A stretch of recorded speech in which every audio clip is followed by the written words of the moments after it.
বর্তমানে মধ্যপ্রাচ্যের রাজনীতিতে সৌদি আরবের প্রভাব ব্যাপক।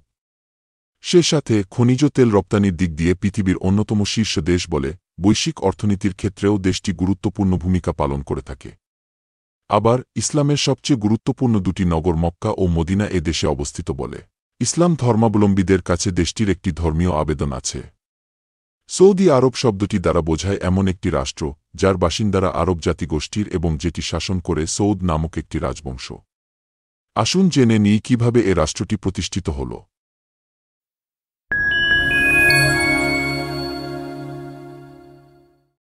বর্তমান সৌদি আরব দেশটি প্রতিষ্ঠিত হয়েছে ৩ দফা চেষ্টার পর। শুরুতেই আলোকপাত করা যাক প্রথম সৌদি রাষ্ট্র প্রতিষ্ঠার ইতিহাসের দিকে। সৌদি আরব রাষ্ট্রটির প্রতিষ্ঠার প্রথম প্রচেষ্টা শুরু হবার সময়ে জাজিরাতুল আরব তথা আরব উপদ্বীপের পশ্চিমের বিস্তীর্ণ অঞ্চল ছিল অটোমান তুর্কিদের শাসনাধীন। এই অঞ্চল হেজাজ নামে পরিচিত। হেজাজ অঞ্চলেই মক্কা ও মদিনা শহর দুটি অবস্থিত। হেজাজের বাইরে উপদ্বীপটির অন্যান্য অঞ্চল বিভিন্ন আরব আমিরের নিয়ন্ত্রণে ছিল, যারা রাজনৈতিকভাবে অটোমান শাসনের অধীনে না থাকলেও অটোমান সুলতানকে নিজেদের খলিফা হিসেবে স্বীকার করত। স্বাধীন সৌদি রাষ্ট্র প্রতিষ্ঠার ইতিহাস পর্যালোচনা করতে গেলে প্রথমেই উল্লেখ করতে হবে মুহাম্মদ ইবনে আব্দুল ওয়াহাব নামক একজন ইসলামী ধর্মনেতার কথা। তিনি ১৭০৩ সালে আরব উপদ্বীপের মধ্যাঞ্চল নাজদে জন্মগ্রহণ করেছিলেন। মুহাম্মদ ইবনে আব্দুল ওয়াহাব মনে করতেন মুসলিমরা ইসলামী শিক্ষার মূল উৎস অর্থাৎ কুরআন ও হাদিস থেকে অনেক দূরে সরে এসেছে। তাই মুসলিমদের ইসলামের মূল শিক্ষার পথে ফিরিয়ে আনতে হবে। এজন্য তিনি একটি ধর্মীয় পরিশুদ্ধি আন্দোলনের সূচনা করেন। তার এই পরিশুদ্ধি আন্দোলন ওয়াহাবি আন্দোলন নামে পরিচিতি লাভ করে। মুহাম্মদ ইবনে আব্দুল ওয়াহাব জানতেন শক্তিশালী কোনো আমিরের রাজনৈতিক সমর্থন ছাড়া তার এই আন্দোলন সফল হতে পারবে না। তাই ১৭৪৪ সালে তিনি নাজদি অঞ্চলের দিরিয়া শহরের আমির মুহাম্মদ বিন সৌদের সাহায্য প্রার্থনা করেন। তিনি বিন সৌদকে বলেন, অটোমান শাসক গোষ্ঠী ইসলাম থেকে দূরে সরে এসেছে, তাই অটোমান সুলতানকে খলিফা হিসেবে মান্য করা উচিত নয়। মুহাম্মদ বিন সৌদ আব্দুল ওয়াহাবের পরিশুদ্ধি মতবাদের প্রতি আকৃষ্ট হন। তিনি অটোমান সুলতানকে খলিফা হিসেবে মানতে অস্বীকৃতি জানান। সে সাথে তিনি আব্দুল ওয়াহাবের সাথে এই মর্মে চুক্তিতে আবদ্ধ হন যে তারা দুজন মিলে সমগ্র আরব উপদ্বীপ জুড়ে একটি স্বাধীন রাষ্ট্র প্রতিষ্ঠা করবেন এবং এই রাষ্ট্র পরিচালিত হবে ওয়াহাবি আদর্শ দ্বারা। এই রাষ্ট্রের আমির হবেন মুহাম্মদ বিন সৌদ এবং ইমাম হবেন আব্দুল ওয়াহাব। এই প্রচেষ্টার শুরুতেই আব্দুল ওয়াহাব আরব উপদ্বীপের বিভিন্ন অঞ্চলের আমির, বেদুইন গোত্রের প্রধান ও ইসলামী ধর্মবেত্তাদের ওয়াহাবি মতাদর্শ ব্যাখ্যা করে চিঠি লেখা শুরু করেন। বেশ কিছু আমির, গোত্রপ্রধান ও ধর্মবেত্তা তার মতবাদ গ্রহণ করলেও অনেকেই তার আহ্বান প্রত্যাখ্যান করেন। যারা ওয়াহাবি মতবাদ প্রত্যাখ্যান করেছিলেন তাদের বিরুদ্ধে মুহাম্মদ বিন সৌদ জিহাদ ঘোষণা করেন। যেসব আমিরাত ও গোত্র এই মতবাদ গ্রহণ করেছিল সেগুলো বিন সৌদের পক্ষে এই জিহাদে অংশগ্রহণ করেছিল। বিন সৌদের প্রাথমিক লক্ষ্য ছিল নাজদি অঞ্চল তার নিজের অধীনে আনা। বেশ কিছু সামরিক অভিযানের পর সমগ্র নাজদি তার দখলে আসে। নাজদের বাইরে কুয়েত, ওমান ও আসিরও তিনি নিজের নিয়ন্ত্রণে আনতে সক্ষম হন। এভাবেই নাজদি, কুয়েত, ওমান ও আসিরের সমন্বয়ে প্রথম সৌদি রাষ্ট্র প্রতিষ্ঠিত হয়, যার রাজধানী ছিল দিরিয়া। ১৭৬৫ সালে মুহাম্মদ বিন সৌদের মৃত্যু হয়। তার স্থলে তার পুত্র আব্দুল আজিজ বিন মুহাম্মদ আমির হন। তিনি তার পিতার মতো আব্দুল ওয়াহাবের ঘনিষ্ঠ ছিলেন এবং কঠোরভাবে ওয়াহাবি আদর্শ মেনে চলতেন। ১৭৯২ সালে আব্দুল ওয়াহাবের মৃত্যু হলেও আমির আব্দুল আজিজ কর্তৃক এই মতবাদের বিস্তার অব্যাহত থাকে। ১৭৯৯ সালের মধ্যে হেজাজ ব্যতীত সমগ্র আরব উপদ্বীপ তার দখলে আসে। ১৮০১ সালে আব্দুল আজিজ হেজাজের গুরুত্বপূর্ণ শহর তাইফের বিরুদ্ধে বিশাল সামরিক অভিযান পরিচালনা করেন এবং নিজ নিয়ন্ত্রণে আনেন। অটোমান সুলতানের প্রতিনিধি হিসেবে হেজাজ তখন শাসন করতেন মক্কা নগরের শরীফ পদবীধারী হাশেমি বংশীয় একজন শাসনকর্তা যার নাম ছিল গালিব বিন মুসাইদ। এটিই ছিল অটোমানদের সরাসরি শাসনাধীনে থাকা কোনো স্থানে একজন সৌদ বংশীয় শাসকের প্রথম সামরিক অভিযান। এই অভিযানের ফলে অটোমান বংশ ও সৌদ বংশের মধ্যে দীর্ঘকালীন শত্রুতার সৃষ্টি হয়। তাইফ শহরের উপকণ্ঠে গালিবের অধীনস্থ সেনাদের সাথে আব্দুল আজিজের বাহিনীর লড়াই হয়। এতে আব্দুল আজিজ জয়ী হন এবং শরীফ গালিব পলায়ন করেন। ফলে মক্কা ও মদিনাসহ সমগ্র হেজাজ সৌদ শাসনাধীনে আসে। ধর্মীয়ভাবে গুরুত্বপূর্ণ নগর দুটি হাতছাড়া হয়ে যাওয়া ছিল অটোমান সাম্রাজ্যের পক্ষে ভয়াবহ রকম মর্যাদাহানিকর। এর ফলে তৎকালীন অটোমান সুলতান তৃতীয় সেলিম খিলাফতের অধিকার বলে ওয়াহাবিদের বিধর্মী বলে ঘোষণা দেন। 1803 সালে এক শিয়া গুপ্তঘাতকের দ্বারা আব্দুল আজিজ নিহত হন। তার মৃত্যুর পর তার পুত্র সৌদ বিন আব্দুল আজিজ তার স্থলাভিষিক্ত হন, যিনি দ্বিতীয় সৌদ নামে ইতিহাসে অধিক পরিচিত। 1807 সালে দ্বিতীয় সৌদ অটোমান সাম্রাজ্য থেকে আসা হজযাত্রীদের মক্কায় প্রবেশের ওপর নিষেধাজ্ঞা আরোপ করেন। এর প্রতিক্রিয়ায় অটোমান সুলতান চতুর্থ মোস্তফা সৌদ বংশকে চিরতরে আরব উপদ্বীপ থেকে উচ্ছেদ করার পরিকল্পনা করেন। কিন্তু অটোমান সাম্রাজ্যের আভ্যন্তরীণ গোলযোগের কারণে এই পরিকল্পনা পিছিয়ে যায়। অবশেষে 1811 সালে নতুন অটোমান সুলতান দ্বিতীয় মাহমুদ মিশরের অটোমান গভর্নর মুহাম্মদ আলী পাশাকে হেজাজে অভিযান চালানোর আদেশ দেন। মুহাম্মদ আলী পাশা তার পুত্র ইব্রাহিম পাশার নেতৃত্বে একটি বিশাল বাহিনী হেজাজে প্রেরণ করেন। 1815 সালের মধ্যে অটোমানরা মক্কা ও মদিনাসহ সমগ্র হেজাজ দখল করে নেয়। এমতাবস্থায় দ্বিতীয় সৌদ রোগাক্রান্ত হয়ে মৃত্যুবরণ করেন। তার পুত্র আবদুল্লাহ বিন সৌদ তার স্থলাভিষিক্ত হন। পরে 1816 সালে ইব্রাহিম পাশা নাজদি অঞ্চলের অভিমুখে অভিযান শুরু করেন। 1817 সালের মধ্যে তিনি আবদুল্লাহ বিন সৌদকে একে একে রাস, বুরাইদা ও উনাইজার লড়াইয়ে পরাজিত করেন। ফলে আবদুল্লাহ তার রাজধানী দিরিয়াতে পশ্চাৎপসরণ করতে বাধ্য হন। 1818 সালে ইব্রাহিম পাশা দিরিয়া অবরোধ করেন। দীর্ঘ 5 মাস অবরোধের পর আবদুল্লাহ ইব্রাহিম পাশার কাছে সমগ্র বাহিনীসহ আত্মসমর্পণ করেন। দিরিয়া শহরটিকে মাটির সাথে মিশিয়ে দেয়া হয়। আবদুল্লাহকে বন্দী করে অটোমান সাম্রাজ্যের রাজধানী ইস্তাম্বুলে পাঠানো হয়। সেখানে প্রকাশ্যে তার শিরশ্ছেদ করা হয়। এভাবেই বিলুপ্ত হয় প্রথম সৌদি রাষ্ট্র। প্রথম সৌদি রাষ্ট্র বিলুপ্তির পর অটোমানরা নাজদি অঞ্চল থেকে সেনা প্রত্যাহার করে নিয়েছিল। তবে সৌদি রাষ্ট্র বিলুপ্ত হলেও সৌদ বংশ টিকে গিয়েছিল।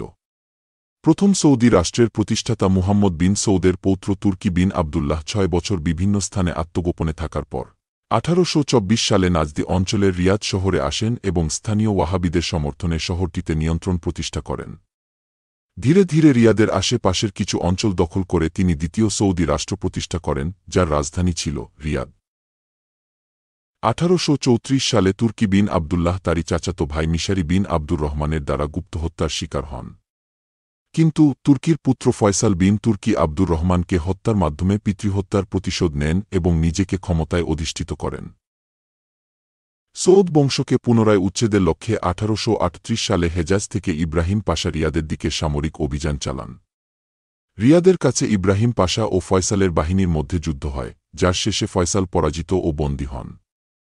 বন্দী অবস্থায় তাকে মিশরে প্রেরণ করা হয়, যেখানে তিনি 2 বছর বন্দী জীবন কাটান। সে বছরই অটোমান কর্তৃপক্ষ সৌদ বংশেরই একজন সদস্য খালিদ আর সৌদকে রিয়াদের শাসন ক্ষমতায় অধিষ্ঠিত করে। তবে শর্ত ছিল, তাকে অটোমান সুলতানের প্রতি নিঃশর্ত আনুগত্য প্রকাশ করতে হবে। তবে 1840 সালে রিয়াদের অধিবাসীরা খালিদকে ক্ষমতাচ্যুত করে, কারণ অটোমানদের প্রতি তাদের মনোভাব ছিল বৈরী এবং খালিদকে তারা অটোমানদের পুতুল বলে মনে করত। ইতোমধ্যে ফয়সাল বিন তুর্কি মিশরের গভর্নর মুহাম্মদ আলী পাশার কারাগার থেকে মুক্তি লাভ করেছিলেন। খালিদের ক্ষমতাচ্যুতির পর তিনি রিয়াদে ফিরে এসে দ্বিতীয়বারের মতো দ্বিতীয় সৌদি রাষ্ট্রের শাসনভার গ্রহণ করেন। দ্বিতীয়বার ক্ষমতায় আসার পর ফয়সাল ধীরে ধীরে অটোমানদের সাথে তার শত্রুতার নীতি পরিত্যাগ করেন। এক পর্যায়ে ফয়সাল অটোমান কর্তৃপক্ষের সাথে এই মর্মে সমঝোতায় পৌঁছান যে, তিনি অটোমান সুলতানকে খলিফা হিসেবে স্বীকার করবেন, তাকে বার্ষিক কর প্রদান করবেন এবং অটোমান অধিকৃত এলাকায় ওয়াহাবি মতবাদ প্রসারের চেষ্টা করবেন না। বিনিময়ে অটোমানরা সৌদদের সকল আরবের শাসক হিসেবে স্বীকৃতি প্রদান করে। 1865 সালে ফয়সালের মৃত্যুর পর তার 3 পুত্রের মধ্যে শাসনক্ষমতার উত্তরাধিকার নিয়ে দ্বন্দ্ব শুরু হয়, যা গৃহযুদ্ধে রূপ নেয়। এই গৃহযুদ্ধ 1891 সাল পর্যন্ত, অর্থাৎ দীর্ঘ 26 বছর চলেছিল। সৌদদের মধ্যকার এই গোলযোগের সুযোগ নেয় সৌদ বংশের অধীনস্থ বনু রশিদ নামক অপর একটি বংশ, যে বংশের সদস্যদের রশিদি বলা হয়। রশিদিরা নাজদের হাইল নগরের আঞ্চলিক শাসনকর্তা ছিল। তারা সৌদ বংশের বিরুদ্ধে বিদ্রোহ ঘোষণা করে এবং ফয়সালের সকল পুত্রকে নাজদি থেকে বিতাড়ন করে রিয়াদসহ সমগ্র নাজদি জুড়ে নিজেদের কর্তৃত্ব প্রতিষ্ঠা করে। এভাবেই বিলুপ্ত হয় দ্বিতীয় সৌদি রাষ্ট্র। নাজদি থেকে বিতাড়িত হবার পর সৌদ পরিবারের অধিকাংশ সদস্য কুয়েতে আশ্রয় নেন। তাদের মধ্যে উল্লেখযোগ্য ছিলেন আব্দুর রহমান বিন ফয়সাল এবং তার পুত্র আব্দুল আজিজ বিন আব্দুর রহমান, যাকে দ্বিতীয় আব্দুল আজিজ হিসেবে অভিহিত করা হয়। তার নেতৃত্বেই প্রতিষ্ঠিত হয়েছিল তৃতীয় সৌদি রাষ্ট্র। 1891 সালে নাজদি থেকে বিতাড়িত হবার সময়ে দ্বিতীয় আব্দুল আজিজের বয়স ছিল মাত্র 16 বছর। কুয়েতে আশ্রিত থাকা অবস্থায় তিনি কুয়েতের আমির মুবারক আশ-শাবার সাথে ঘনিষ্ঠ সম্পর্ক গড়ে তোলেন। দ্বিতীয় আব্দুল আজিজ রশিদিদের কাছ থেকে তার পূর্বপুরুষদের রাজধানী রিয়াদ পুনরুদ্ধারে মুবারকের কাছে সাহায্য চান। যেহেতু মুবারকের সাথে রশিদিদের পূর্বশত্রুতা ছিল, সেহেতু তিনি সানন্দে দ্বিতীয় আব্দুল আজিজকে সাহায্য করতে রাজি হন। তিনি দ্বিতীয় আব্দুল আজিজকে সেনা ও অস্ত্র দিয়ে সহায়তা প্রদান করেন। 1902 সালে দ্বিতীয় আব্দুল আজিজ মুবারকের দেয়া অল্প কিছু সেনা নিয়ে রশিদিদের কাছ থেকে রিয়াদ দখল করতে সক্ষম হন। শহরটি দখল করে তিনি নিজেকে রিয়াদের আমির হিসেবে ঘোষণা দেন। এভাবে তৃতীয় সৌদি রাষ্ট্র প্রতিষ্ঠার দীর্ঘযাত্রা শুরু হয়। রিয়াদের আমিরের পদ অধিকার করে দ্বিতীয় আব্দুল আজিজ আরব উপদ্বীপ থেকে রশিদিদের উচ্ছেদের পরিকল্পনা করেন। এই লক্ষ্যে ওয়াহাবি বেদুইন গোত্রসমূহের সদস্যদের নিয়ে তিনি ইখওয়ান নামক একটি বাহিনী গঠন করেন। ইখওয়ান বাহিনীকে নিয়ে দ্বিতীয় আব্দুল আজিজ 1903 সাল থেকে 1907 সাল পর্যন্ত রশিদিদের বিরুদ্ধে যুদ্ধ করেন এবং বিজয়ী হন। এই বিজয়ের ফলে সমগ্র নাজদি পুনরায় সৌদ বংশের নিয়ন্ত্রণে আসে। তবে দ্বিতীয় আব্দুল আজিজ নিজেকে সমগ্র নাজদি অঞ্চলের আমিরের পরিবর্তে সুলতান হিসেবে ঘোষণা দেন। রশিদিদের সাথে দ্বিতীয় আব্দুল আজিজের যুদ্ধের সময়ে অটোমানরা রশিদিদের পক্ষ অবলম্বন করেছিল। এই কারণে সৌদ বংশ ও অটোমান বংশের মধ্যে সম্পর্ক আবারও শত্রুভাবাপন্ন হয়ে ওঠে। 1914 সালে প্রথম বিশ্বযুদ্ধ শুরু হবার পর আরব উপদ্বীপে ব্যাপকভাবে ব্রিটিশদের কূটনৈতিক তৎপরতা শুরু হয়। যেহেতু অটোমানরা ছিল ব্রিটিশ ও সৌদ উভয় শক্তির শত্রু, স্বাভাবিকভাবেই ব্রিটিশ ও সৌদরা পরস্পরের সাথে কূটনৈতিক ও সামরিক সম্পর্ক গড়ে তোলে। ব্রিটিশরা সৌদদের বিভিন্ন প্রকার উন্নত অস্ত্রশস্ত্র প্রদান করে। অন্যদিকে হেজাজ শাসনকারী হাশেমি বংশীয় শরীফ হুসেইন বিন আলীও ব্রিটিশদের দ্বারা প্রভাবিত হয়ে হাশেমি বংশের দীর্ঘকালীন অধিকর্তা অটোমানদের বিরুদ্ধে বিদ্রোহ করেন। 1918 সালে প্রথম বিশ্বযুদ্ধের শেষে অটোমানরা পরাজয় স্বীকার করে নেয় এবং মধ্যপ্রাচ্য ও উত্তর আফ্রিকায় তাদের শাসনাধীন অঞ্চলগুলোর অধিকাংশই ব্রিটেন ও ফ্রান্সের কাছে ছেড়ে দিতে বাধ্য হয়। হেজাজ অটোমান সাম্রাজ্য থেকে পৃথক একটি স্বাধীন রাষ্ট্র হিসেবে আত্মপ্রকাশ করে। সদ্য স্বাধীন হেজাজের প্রতিরক্ষা ব্যবস্থা ছিল দুর্বল। সে সুযোগে দ্বিতীয় আব্দুল আজিজ হেজাজ আক্রমণ করেন। 1920 সালে হেজাজের দক্ষিণের শহর আল খুরমা তিনি দখল করে নেন। তার চূড়ান্ত লক্ষ্য ছিল সমগ্র হেজাজ দখল। এমতাবস্থায় শরীফ হুসেইন ব্রিটিশদের সাহায্য প্রার্থনা করেন। ব্রিটিশদের মধ্যস্থতায় শরীফ হুসেইন ও দ্বিতীয় আব্দুল আজিজের মধ্যে একটি যুদ্ধবিরতি চুক্তি হয়। 1924 সালে অটোমান সাম্রাজ্যের আনুষ্ঠানিক বিলুপ্তি ঘটে, সে সাথে বিলুপ্ত হয় ইসলামী খিলাফত। তখন রিয়াদে দ্বিতীয় আব্দুল আজিজের কাছে খবর পৌঁছায় যে মক্কা ও মদিনার শরীফ হিসেবে হুসেইন বিন আলী নিজেকে খলিফা ঘোষণা করতে পারেন। যদি শরীফ হুসেইন নিজেকে খলিফা ঘোষণা করেন, তাহলে তিনি বিশ্বের অন্যান্য অঞ্চলের মুসলিমদের সমর্থন পাবেন। ফলে হেজাজ জয়ের স্বপ্ন বাস্তবায়ন কঠিন হয়ে যাবে, এমন চিন্তা করে দ্বিতীয় আব্দুল আজিজ যুদ্ধবিরতি চুক্তি বাতিল করে হেজাজ আক্রমণ করেন। 1924 সালেই দ্বিতীয় আব্দুল আজিজ প্রথমে তাইফ ও পরে মক্কা দখল করতে সক্ষম হন। শরীফ হুসেইন মক্কা থেকে জেদ্দায় পলায়ন করেন। তিনি এবারও ব্রিটিশদের সাহায্য প্রার্থনা করেছিলেন, কিন্তু ব্রিটিশরা এই যুদ্ধকে ধর্মবিষয়ক দ্বন্দ্ব মনে করে এর সাথে নিজেদের জড়াতে চায়নি। 1925 সালের শুরুর দিকে জেদ্দাও দ্বিতীয় আব্দুল আজিজের দখলে আসে। সে বছর শেষ হবার আগেই মদিনা সহ সমগ্র হেজাজ সৌদরা দখলে নিয়ে নেয়। শরীফ হুসেইন জর্ডানে পলায়ন করেন। চূড়ান্ত এই বিজয়ের পর দ্বিতীয় আব্দুল আজিজ নিজেকে হেজাজ ও নাজদের রাজা হিসেবে ঘোষণা দেন। পরে 1932 সালের 23 সেপ্টেম্বর হেজাজ ও নাজদকে একক রাজ্য হিসেবে ঘোষণা দেয়া হয় এবং এর নাম দেয়া হয় সৌদি আরব। রিয়াদ হয় এর রাজধানী এবং দ্বিতীয় আব্দুল আজিজ হন এর প্রথম রাজা। এভাবেই প্রতিষ্ঠিত হয় আজকের সৌদি আরব। সে সাথে 23 সেপ্টেম্বর হয় দেশটির প্রতিষ্ঠাবার্ষিকী।